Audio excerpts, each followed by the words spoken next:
क्रेनच्या धक्क्याने युवकाचा जागीच मृत्यू झाल्याची दुर्दैवी घटना दिनांक 4 जानेवारी 2025 रोजी दुपारी 2:45 दरम्यान घडली।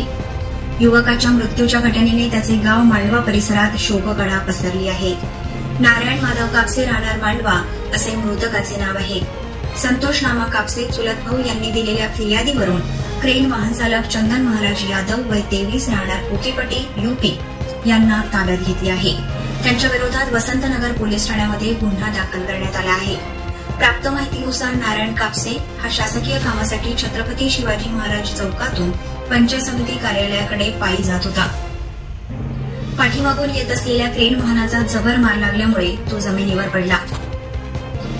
छत्रपती शिवाजी महाराज चौकातून पायी जात असलेल्या नारायण कापसे यांच्या डोक्याला जबर मार लागल्याने तो रोडवर कोसळला।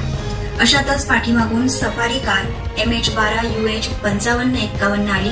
आजूबाजूच्या नागरिकांनी धावा घेऊन त्या सफारी कारच्या बाजूला मरणासन्न अवस्थेत रोडवर पडलेल्या नारायण कापसे यांना तातडीने शासकीय रुग्णालयामध्ये दाखल केले।